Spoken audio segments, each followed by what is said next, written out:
Hello, good afternoon, good evening, good morning, whatever time it is where you are, and welcome. We are back, and we are on the Sunday. It's the Sunday show.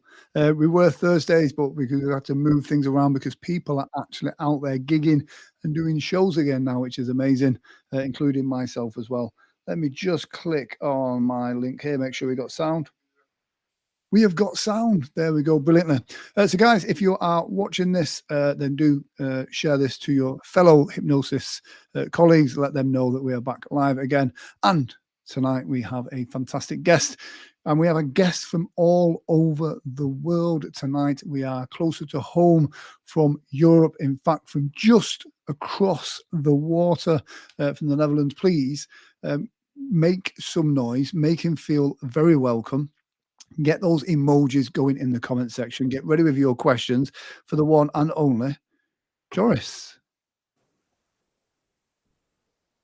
There he is. Oh, let me just take you off there. There we go. Perfect. How are you, good sir? Hi, Karen. All good? Good. You? Good. Yes. Fantastic. So for those that don't know, Graham Webber is in the comments. First comment from Graham. There we go. And he gives you the thumbs up and the swans as well. It's my buddy Graham. Absolutely fantastic guy. Runs a great event as well. The UK Hypnosis meetups, which was he's multi-talented. Yeah.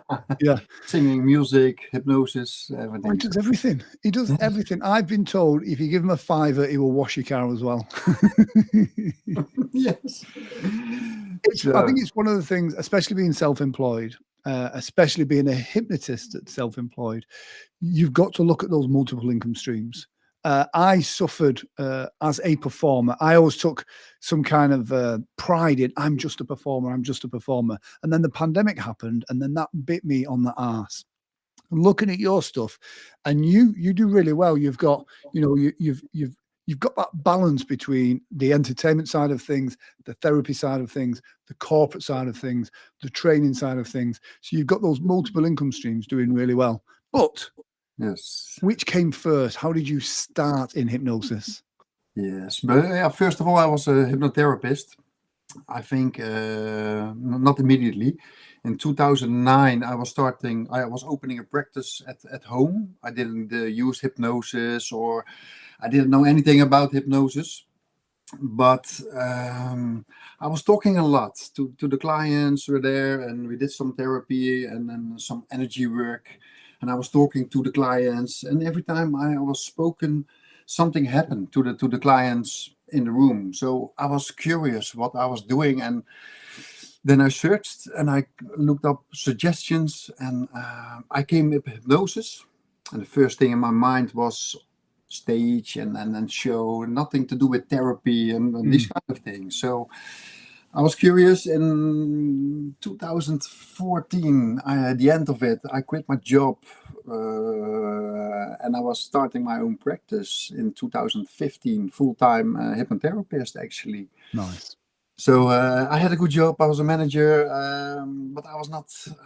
Something was missing. So I just bought a house and everything, and I thought, okay, I'm gonna do this. I quit my job and I was starting my own practice in 2015 full time, actually.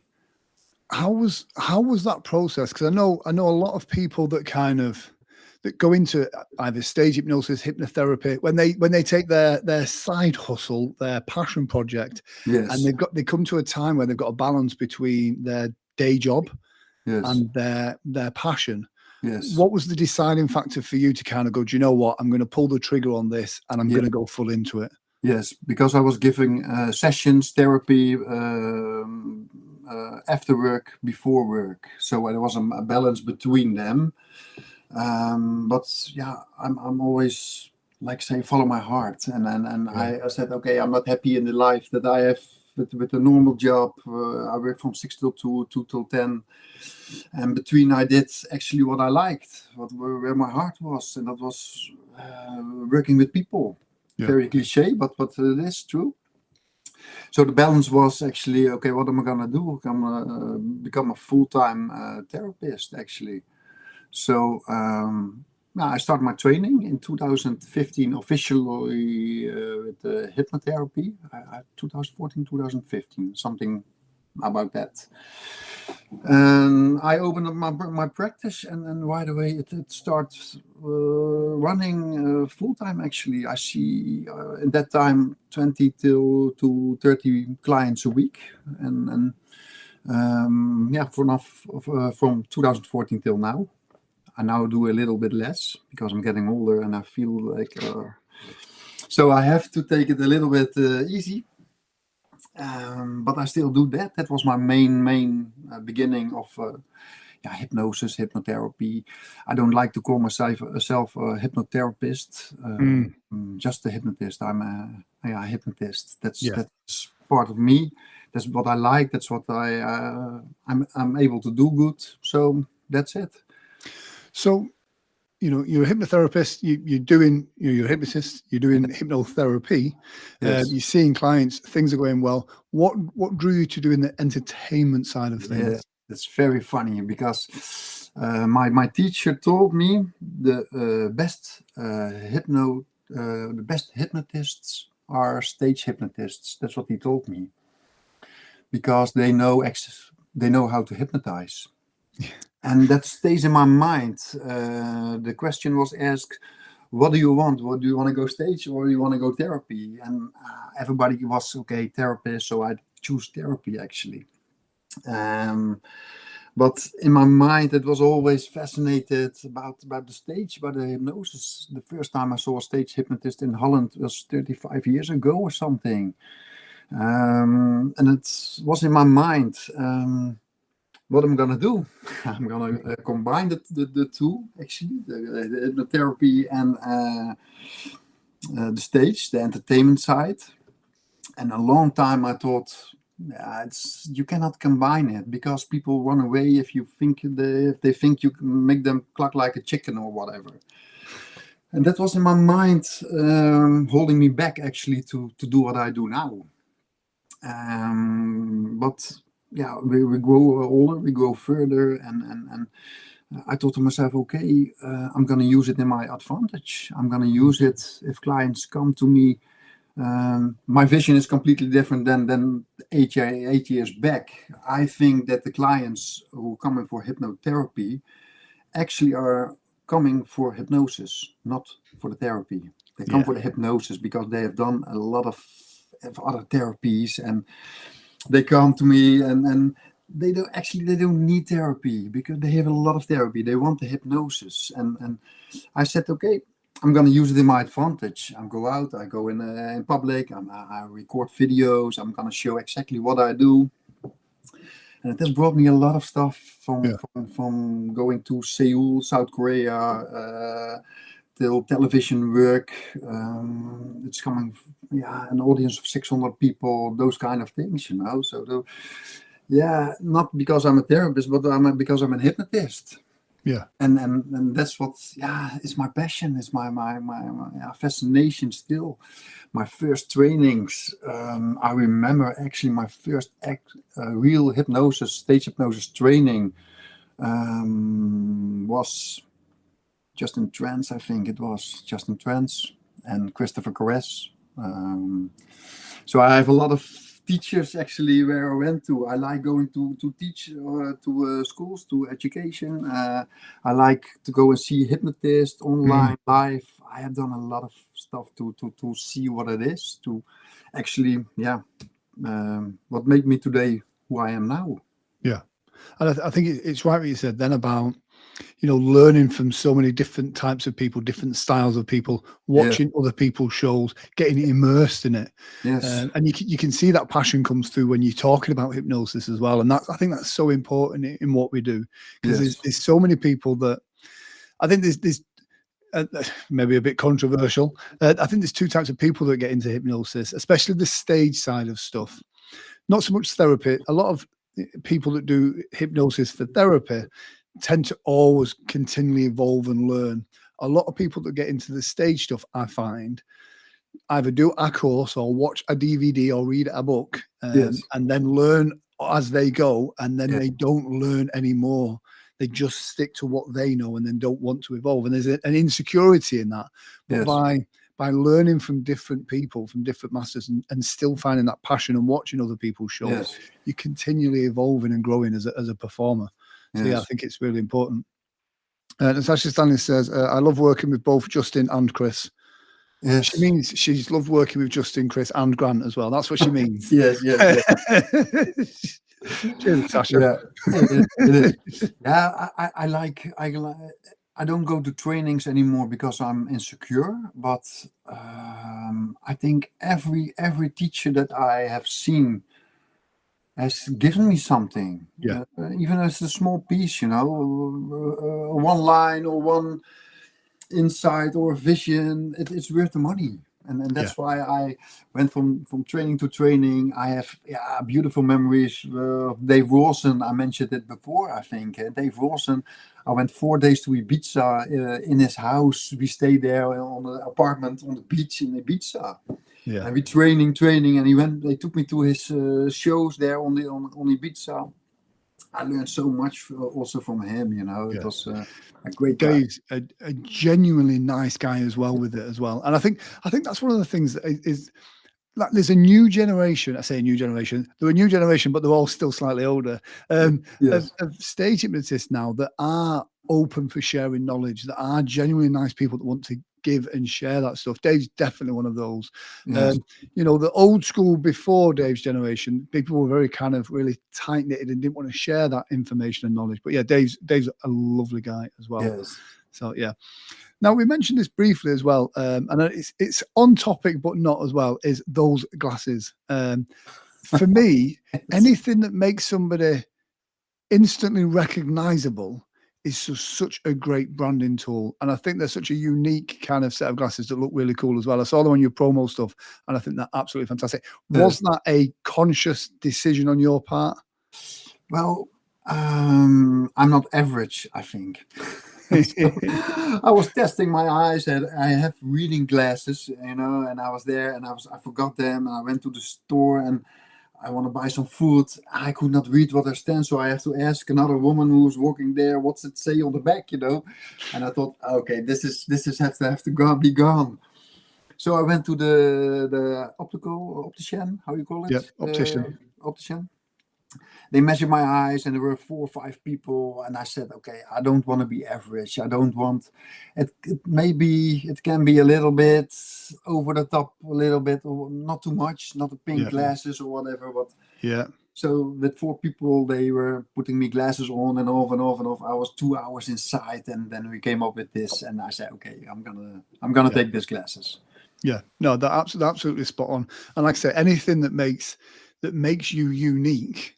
Just really works. And weird to talk so much about glasses, but exactly like you said, then they stand out, but they're not pink with glitter balls or anything. They still maintain a look that works within a corporate market, as well as everything else as well. So they stand out, but they're still really spot on. Yeah. So I mean, talk about the corporate work you do. So again, you do mix the entertainment side of things with the therapy side of stuff, and you're doing corporate work as well. Yes. Again, was that derived out of combining the two, entertainment and the therapy? How did that come about? Yes, because in heart, I'm not a real entertainer. I'm not a comedian or. Just sorry to interrupt, but every great entertainer I know says exactly the same. Yes. All the great entertainers feel like that. I'm not a proper entertainer. That's a proper entertainer. But that was not my main driven passion, is to be fun or whatever. I want to teach the possibilities of the mind. I've never met Anthony Gali. You know him. I've never met him, but it's something in what he is doing, is educating, also for corporate. How you say, the goals to reach, what mindset you need, belemmering, how you say, things that holding you back. Yes, limiting beliefs. Yes, limited beliefs. I think there's so much great work with hypnosis that you can achieve in that line of work. Yeah, I do entertainment. I do comedy show hypnosis shows, weddings. But yeah, and I teach. I have everything combined because I lost the fear of what everybody else was thinking or saying, and I don't care anymore what people say. You know, I'm a true believer that if you do what you love, if you do it with passion, and you believe what you are doing, so nobody's gonna judge it. Yeah. Actually, to be honest, the only people who judge me are hypnotherapists. Yes. So, but yeah, it's okay. It's okay. I understand because I was there too, you know, thinking with my mind that, okay, I'm going to cluck like a chicken and clients are scared. Clients are not scared, you know, we make them scared. Yeah, I think absolutely. And I think a lot of clients have that preconception, that pre-idea of what hypnosis is. And they come into your consultation room with that in their mind. Exactly. So even if they think they're going to cluck like a chicken, they've accepted that, and they're still in that room that happened. So, exactly. It's always what I say. I'm not gonna let you cluck like a chicken, only if you want to. Yes. So I leave the option open that I'm able to do it with them, and that's what they want. They come to me because I can snap my finger and make them do things. But I tell them, I'm not going to do that. Oh, if you want it, we can do it. So I leave the option open, but I'm able to do it with them. And actually, that's what they want. They want change. Yeah. Because if there's no change, if they had changed before, they don't come to me. Yeah. So everything else what they did was maybe helping a little bit, but not effective enough. Yeah. So we're going to do it different. And that's how I use it. Also the entertainment. I have so much examples of people coming to me and say, okay, do you have, I always ask them, what's your idea of hypnosis? What is it? Yeah, you're going to swing that watch. I say, you are right. Yes, exactly. Right. Because that's their expectations. I don't have to take that expectations away. I say, okay, that's true, because it's already in their mind. Use what they give you. Absolutely. Yes. Absolutely. Only if they say I'm gonna think I'm sleeping and you can make me do everything I don't want to do, then I say no, that's not what we're gonna do. That's not what we're gonna do. So I mean, talk about like the Netherlands. You know, what are shows like there? What is the public perception of hypnosis for entertainment out there? I know here in the UK, we have a funny reputation in England when it comes to hypnotists. You know, we've got the UK Hypnosis Act. There's all sorts of stuff. What's it like? I know Belgium. I think in Belgium, hypnosis is outlawed. It's illegal. What's the Netherlands like? Yes, I saw also the thing you had with Patrick Picard. He's doing stage in Belgium and in Holland. A very great hypnotist, I think, one of the best. Fantastic, in Holland and in Belgium. He's doing it, so I don't know how he's doing it, but he's doing stage hypnosis in Belgium. In Holland, there is no restrictions. There is nothing about illegal or whatever. You can go on the street. I do it on the street sometimes with people. We go on the street and we're gonna hypnotize and then make a lot of fun. Yeah. And for the rest, you can do everywhere a show. It's there's no law against it or whatever. Fantastic. It's very free. Yes. Good. Is there a good public perception towards it? Is like, you know, are people buying tickets? Are they going, you know, are they booking kind of shows as such? I know in the UK, I think in the UK, we tarnished the reputation of hypnosis in shows, and it got a bit too extreme. And that, I think now we suffer because of that. Yes. And is it the same? It's in the same in here. I think, you know, the times are changing, and you see me with the monkey. That's what I did because of the COVID, the whole Me Too. People don't have to touch me; they touch the monkey. You know, it's do whatever you want with it. Yeah, and that's why I call him George. George is part of my show. It's nothing new because we have the voodoo monkey. Yes. But I take it a little more as part of the jury, of part of the show actually. We have the same because I think I don't want to talk bad about things, but what in Holland we had a hypnotist and everybody was talking about him, and not always in a good way. So we have to fight against that thing that people have wrong idea about what hypnosis is. They think you're gonna make them make fools or let them run naked around the street or whatever. That's what people think. Yeah. A lot of people. So that was my goal, actually, to show from we can have a good show, we can have a nice show, we can have education actually behind it, what it is, what a mind is capable to do when there is no critical thinking. Absolutely. So just go in the imagination and phenomena. I like working with phenomena because I'm a strong believer. Without phenomena, there is no hypnosis. That's what I think, If it's true, we can discuss these things. And I think the belief of the client or the subject, if they believe you, they go into you, then you can take that imagination, you can take their brain and lead them to all kind of things. But if they don't believe you or resist you, then you're gone. I think there's so many hypnotists, both stage and therapy, that don't test early enough. They don't go with the phenomena, and especially in therapy, if they go away just feeling relaxed, they don't know if they've been hypnotized. If you stick the hand to the head, and something weird happens, and they go, "I can't move my hand," then something weird happens. So in their mind, they're like, "Well, I must be hypnotized. If I'm hypnotized, it must work." If we talk about placebo, that's the placebo, Exactly.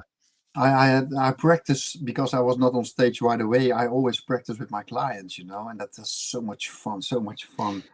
I actually try to make them hallucinate or forget names, forget numbers in my therapy room. Yeah.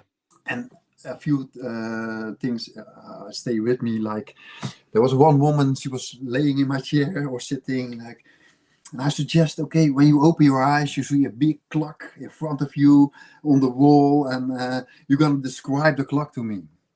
So I said, okay, open your eyes. And then she said, I don't see a clock. That's what she said. I said, no, but you hear him. And that's true because I have a clock in the back of my therapy room. And I said, no, but you hear him. Yes, okay, I said, sleep. Then there's to go there. And I was always experimenting stuff with my clients, not to make the fun of them, but to make them believers in what we do. Great what you said then, though, and obviously you know what you're doing when it comes to that, is, and I see a lot of newer stage hypnotists suffering from this, or new hypnotists, when they give a suggestion, on the count of 3, your eyes are going to open and this is going to happen. Yes. And then the eyes open and the count to 3, and it doesn't happen. And they very quickly panic and go somewhere else, or put them and do, do you know what I mean? Whereas by having that confidence to go, but you can hear it, it then leverages it then, and then that opens the door, and does it? Yes, exactly. Yeah, sometimes I had one the other week, someone, great show, but this person just wasn't really responding. But they would always respond when I go, now.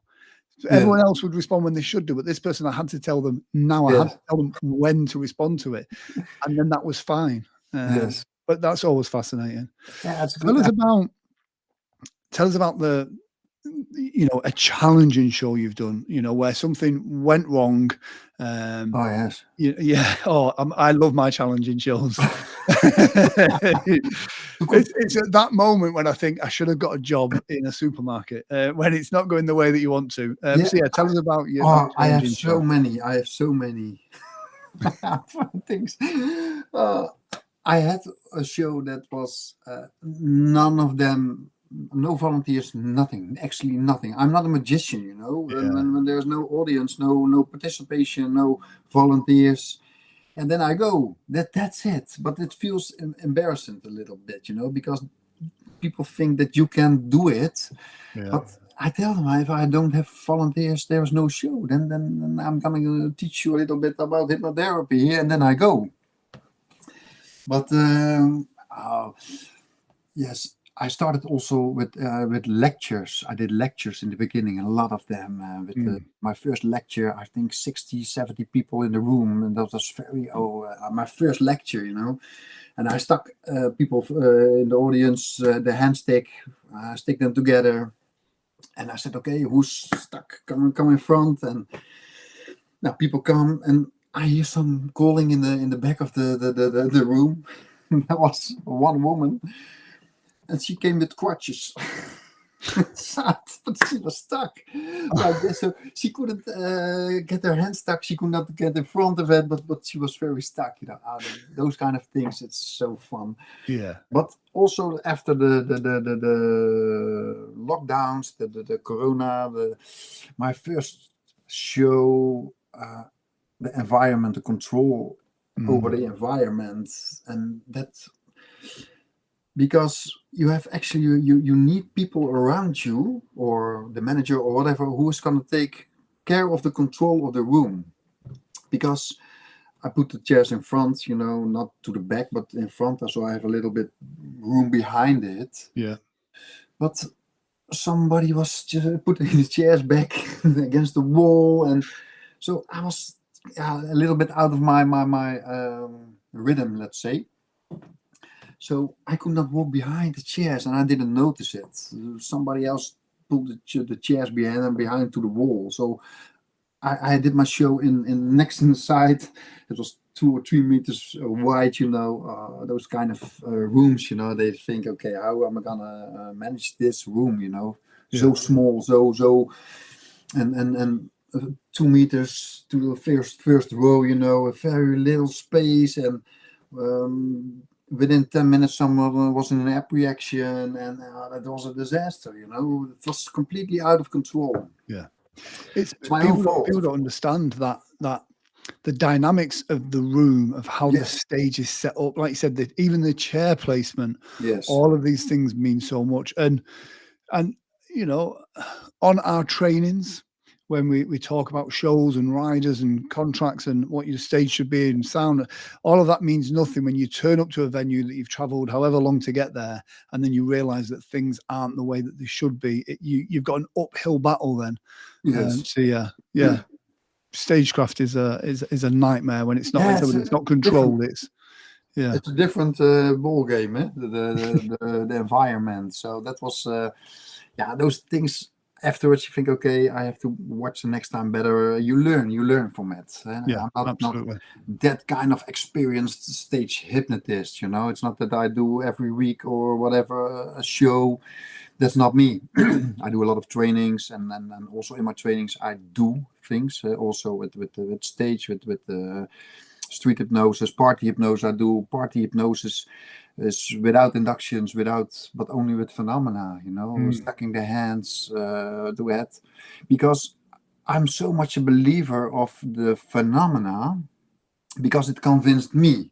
I was a very bad subject, very bad subject, I thought always, but I was with Carl Smith with the UKHA, and I was in the training there, the trainers course, and people were gonna hypnotize each other. I think it was about 2017 or 2018 or so. And then somebody said, "Put your hand there," and because it was in English language, I had a different focus, and all of a sudden my hand was stuck on my head. I knew if I want, I can loosen it. But I didn't do it, and I felt something was happening, and that made me a strong believer of the phenomena. Yeah, created. If you have that, then you become a believer. That's what I do with party hypnosis, like birthday parties, small parties. I have special things designed. I don't know if you see it. With the stiff arm, with the static card on the hands, and that's how I do with the party, without even call it hypnosis. Yeah, just it's a clever way of doing it. And I know there's often discussions online of like, why do an induction when you don't need to do one? Yes, I like with the inductions, Yeah, but for me, as a performer, I like to have the induction, because I think the audience. Hypnosis is so profound. Yes. And I think audiences don't understand that. Yes. So when they see like just going straight into phenomena, they're like, yeah, but how has that Oh, happened? So I think the audience needs to see a yes. ritual You can do it to get them to the without. point. You Yeah, can do it without, but I never do it without on stage or yeah, never, because I always look at myself, what was my experience when I watch a hypnosis show? What was my side? How did I look at things? And for me, the most spectacular was the induction, yeah, there is it gonna happen. So the mind of the people go open, they get fascinated, and they go drifted in what's happening on stage. yeah.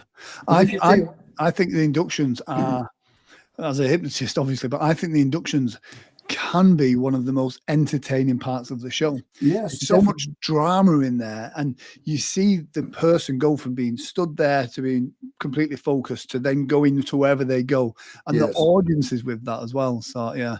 And I always feel sometimes, especially like a holiday park show, I always feel like you build that drama up, you do the induction, it's all of this drama and darkness, yes, and it's yeah, profound, and then you go like, now we're going to play a piano.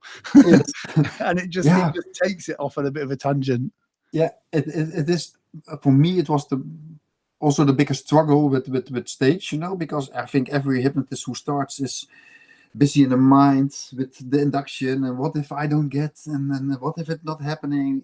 I think every hypnotist is in the beginning was struggling with those kind of things. I think. Yeah. What Yeah. if? Yeah. So There's yeah, so many variables. yeah. But I That, think without yeah, induction, I think take a big part of the show away, yeah, because also the audience is not going to believe it. If you stuck someone's hand, they said, okay, now you're whatever, dance like a monkey, yeah. and they start doing it, they don't believe it. So I No, think to create some belief in what we do, we need an induction. yeah. We need it. It's the theatre. It is the performance side of it. Yes, Absolutely.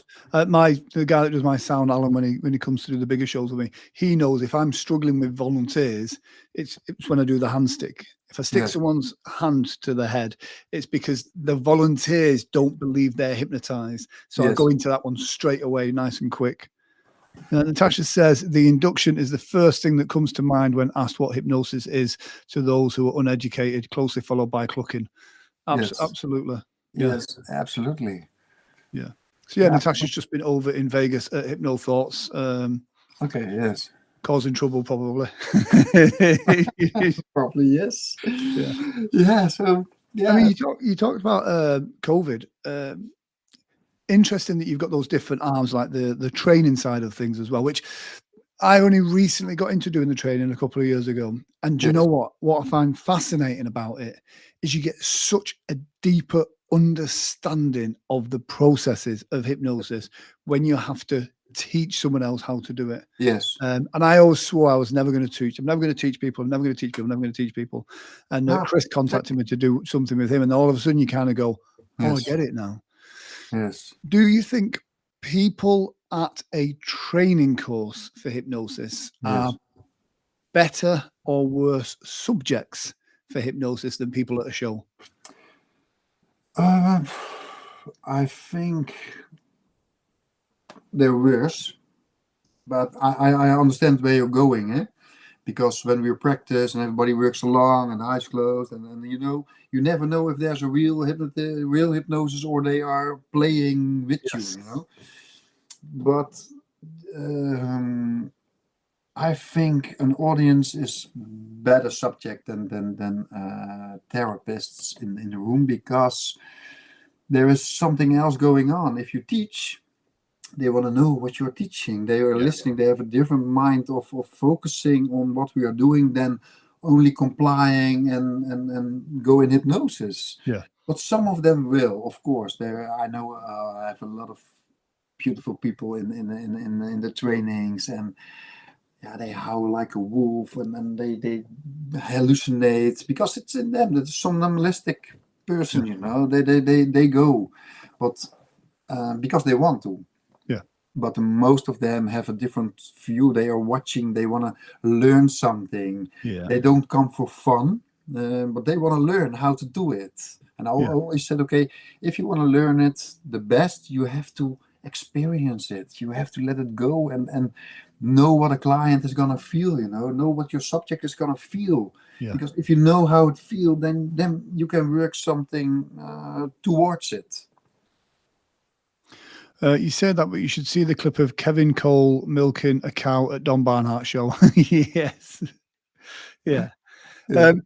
Yeah, really interesting. I mean, I find at trainings, like exactly what you said, people they don't want to miss the secret language or the magical touch that you're doing. Yes, there is. Whereas an audience, you tend to get people that are like, well, I don't believe in this hypnosis, and then you can change their mind with it. So yeah. That's totally different, but I understand because of course people work, and I also tell that in training. Yeah, of course you're not gonna say no, it's not good, it's not working. Then you make another person insecure. So there is some working along with it sometimes, and I think that's in every training. Every training you have people who do that, but I like to stick all the hands together with every cursus, I say every student in the room, I'm also gonna see who's really open for it. There are also people who don't open for nothing, No, it's not working. No, it's not working. No, not with me. No. But they want to do it with someone else, Yeah. At trainings, even at other people's, I always kind of go. I recently attended somebody else's course the other week, but I'll kind of go. I'll step back and rather than go, don't ask me to do it, because do you know what I mean? I'll stand there like that if you ask me to do it. Yes. But no, I do love to get involved in it. And I think, attending other people's trainings and workshops, it's also a great way of networking with people that are in the industry. So you've those people that you train with at workshops, those are the people that are going to be your support network during your process of wherever you go with hypnosis, therapy, stage, or anything like that. Yes. These are people you can bounce ideas off. So I think it's really important. Yes, and that's also with hypnosis. I don't see hypnosis as it is this or it is that or that. For me, it's one whole where we can do everything we want. We can choose every direction. You want therapy, we do therapy. You want to have fun, we make fun. I see people traveling from Germany. There was an American guy. He came to me, and he was armed in Germany. He was from the States, and he said, "I want to get hypnotized by you." So okay, come. He took a 4-hour drive with the train. He was sitting there. He was traveling to my practice in where I live, and he was there. And I said, okay, what do you think about hypnosis? I said, I was in Vegas. I said, okay, did you go on stage? Yes. I said, look in my eyes. Wow. Because I asked him, did they keep you on stage? Yes. So in 5 minutes he was stuck to the table. Within the hour we did everything: hallucination, forgetting names, changing names. You see the movie with the white balls.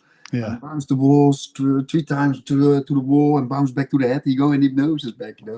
That was all in 50 minutes, a complete show with him, and he was thankful. He said, this is so great. That was a great feeling, and that is. So he just paid me like a normal client, but he want to make fun. So if he said, I want to work with fears or phobias, then we do that. It's by me. And I think it's important to have all of those skill sets in there.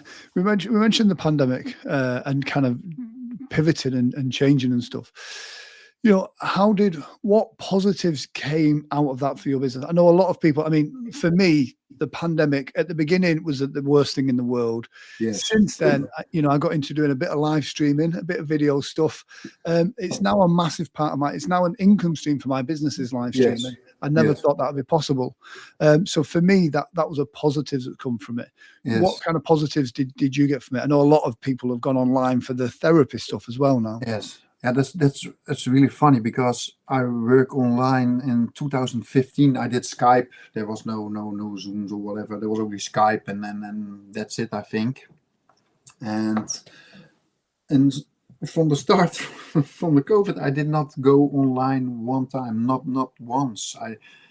Because I know it can be done online. Yeah. I know, but I don't like working online. I miss that contact. I want to.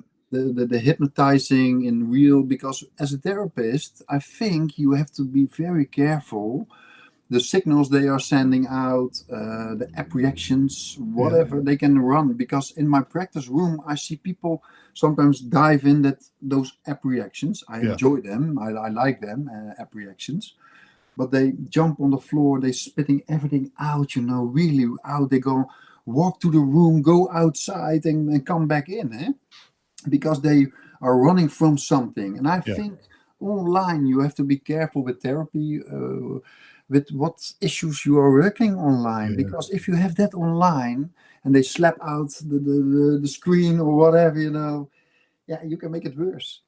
So I choose not to go online with therapy, not with every issue. If you want to stop smoking, of course, and let's say between the lines, the more common stuff, but not depressions, not fears or phobias. I don't do it. People are doing it. It is, you can do it. But for me, the positive thing from the COVID is I think I have read everything I have again with a different view. I wrote a lot of material.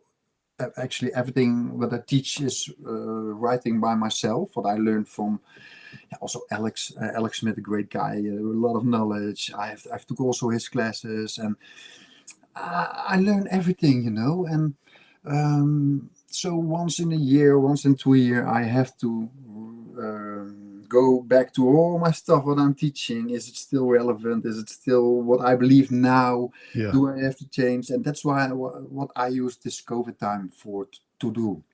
Brilliant. But also learning. Michael C. Anthony, he has his stage hypnosis university. I go to his stuff and learn, and that's how I use my time in COVID. Reading, watching, doing, because I was still working, but not as busy as always. But I was still working. Also did my trainings with small groups. So I'm through the COVID.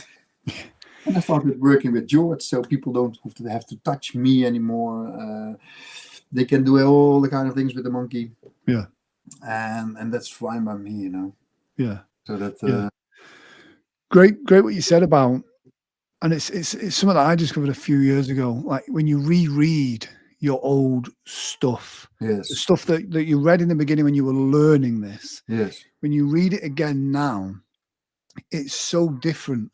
It's completely different. It's just the level of understanding is just completely different, and you get so much from it. Even some of the older books that are classics that everybody's read, and they put on the bookshelf and is left there. Go through them again, and you kind of go, "Oh, I get that now." I mean, or to some of them, you almost kind of go, "I disagree with that now." Yeah, sure. That's exactly. I also like Orman McGill's Encyclopedia of Stage Hypnosis. Everyone, that's the book everybody talks about. And it's interesting to, read that now versus when I first read it versus when I read it maybe 5 or 10 years ago. And it goes from being like, oh my goodness me, this is amazing, to, I have a deeper understanding of it, to no, I do disagree with all of this now. And it's so many different layers and levels to it. And every time it's just and I think you touched on it earlier, you can learn something from everybody, even if it's just a tiny language pattern or something. I think all the old books, you can reread them and go, oh, that means that. Exactly. That's so important to grow and to look with different eyes to something else, This I have the book, the Stage Hypnosis, the Orman McGill. Of course, everybody has that. But my main, and not my main book, but a very good book. It's always, I have to be careful what I say. Just running, but I like his book. He has a great book. It's very expensive now. I must admit, somebody mentioned it in the show. I've got it here somewhere actually. But somebody mentioned it in the show. Yes, and I have it here without the covering, but it's a gold. Great book. I understand why some people say some of the things they say about it. Yes. but that doesn't take away from it's a good book. It's And then I went online to look at it because I always do like an Amazon affiliate for the books that are mentioned in the show, and I'm like, Yes. what? Yes. Yeah, okay. I bought this course. I think it must be 2014 or something, 15. I think I bought the book and the DVDs and everything. Yeah. Also from Richard Barker. I have the complete stage hypnosis. I don't know. I have it standing here. So with the DVDs, 10 DVDs, you know, Yeah. I lock myself up in a room. I'm gonna watch, learn. You know, that's what I did. Yeah. Also in time of COVID. I have a lot of time. So, okay, now it's getting busier and busier again. But it's nice to be getting busier again, but that comes with its challenges as well. Natasha Stanley says she feels like a giddy child now. She's been to HTL, and now she is actually know and have met all the people in person that we've just mentioned. And then she says Joris is the only one of the few people left on her list that she hasn't personally connected with yet. We should do. Absolutely. Yes, Jason O'Callaghan. I want to mention him too, you know, because he's a fabulous hypnotist. You know him, eh? Yes. Jason. I think he's completely in the wedding, and I went to his training in Dublin. I went over there. I think it was 4 days or something, 3-4 days. I went there, of 2 days. I don't know. I'm not sure anymore. But he's in the weddings. Yeah, absolutely. A great thing of taking a market and then taking ownership of that market. Yes, and he's a very good hypnotist, you know, and I couldn't understand it because with that Irish, I was also with his shows. We did the 2 shows, and the Irish weddings are so much big. They spend 20,000-30,000 euros on a wedding evening, all kind of entertainment, and that would be great if that in Holland was also like that, you know, or in the UK. But I like Jason O'Callaghan, the way he do it, and he's a good hypnotist. Natasha says she came over 15 hours worth of video training delivered personally by Gerald Klein. It's the Omni, I think, Gerald Klein, the Omni hypnosis. Yeah, it's one of the pioneers, I think. It's we have a lot of golden nuggets, as you say it. Exactly. If we find out, and I have that also with Carl Smith. You know, he taught me so much, and I love the guy. You know, he's open. He's willing to teach. He shows. He's never too big to not to answer you. Yeah. And I think it's a very good teacher, coach, mentor, and yes. But I have a lot. Those people. I think with the internet being what it is, it's so easy for people to throw shade on people for whatever reasons. But I think the people that do good, share their knowledge, and they're genuinely, you know, delivering value, it's only going to help them in the long run. Speaking of golden nuggets, your golden nugget, if someone is watching this that is looking at going either into the you know, hypnotherapy, hypnosis, you know, and they're wanting to really kind of level that up, what would be your golden nugget, your tip that you wish someone would have told to you in the start of your journey? Yes, I use it myself because when also with a hypnotist or a stage or therapy, it doesn't matter, you know. As a hypnotist, I am how are you going to say it in English? I don't have to do what I'm good at, but I have to do where you get good in it. You understand if I say it like that? I know what I do. I know what I'm going to do. I know how we do it. I know. But for me, the most important thing is who is the client or who is the subject in front of you. I have to do what where you good at in. Yes. What you do good. Yes. That I have to use. Yes. It doesn't matter. Visual, kinesthetic, auditory. I have to find out what you good and where you're good at in. Yeah, you're absolutely right. And that's what I want to use. Yeah. I know what I do. There's times when I've done shows in the past where, weirdly, I've done a good show, but the volunteers haven't been brilliant. Yes. Do you know what I mean? And it's kind of like everything I did was right, but they didn't respond the right way. And you're exactly right. You've got to look at it from coming at it from their point of view, from the Yes, audience's point of view, from the subject's point of view, your absolutely. point of view. You have to be flexible, and you've got to adapt to them. Yes, absolutely. And Absolutely right. That is a true golden nugget. yes, and the problem is a lot of therapists, and I also was one of them. Is going to learn and doubt what I am doing because the tool is not working, and no, because I do what I can do good, but I didn't. I forget you actually. What you good at in. Yes. So if you find out that, and there are certain ways to find that out, of course, the submodalities of the mind and everything, I think it's a big help. Yeah. Yes, Absolutely. to read somebody, to actually read your client or read the subject, read the audience, read the atmosphere, the everything. You have to read it and then adapt to it. Yeah. Yeah. And I think that is true. That's a true hypnotist. Otherwise, all you're doing is you're just repeating lines from a book and hoping that it will stick. Yes, exactly. Yeah, absolutely spot on. So, I mean, you do hypnosis training yourself. So let me just pop a link up here as well. That is, there should be a link in the comment section appeared, so people can find your website and be taken to that as well. There it is. It's just, and that's on YouTube as well. You can follow that link for the training. And also, whilst you're here as well, what is this? We have mentioned some of these books. There's a quick link there to my Amazon, where some of the books that we mentioned in this show are live. Feel free to click on that and buy some stuff. Let's make this 60 cents we earn this month. Yes. Yeah, brilliant. So, but I said Rob Temple. I think he's a genius. I like his I told you before, I like his marketing, his appearing, his branding is absolutely on point. Yes, also you, but I hope to get a training in a few years, maybe with Christopher together. Yes, I like some training with you. It would be fun. We will make it happen. Yes. Fantastic. So, Joris, thank you very much for giving your time as well tonight. Guys, please do show Joris some love. Check out his social medias. Check out his website and his trainings he's got coming up as well. A really great guy. So please put the applause emoji, the smiley face emoji, whatever emoji you want to put in the comment section. Check out his website as well. We've put up a link into the comment section, and we've also got the link there to his personal entertainment site there as well.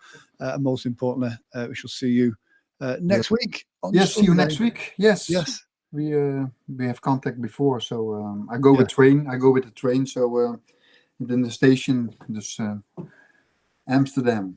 Brilliant. It should be fun. Yes. Right.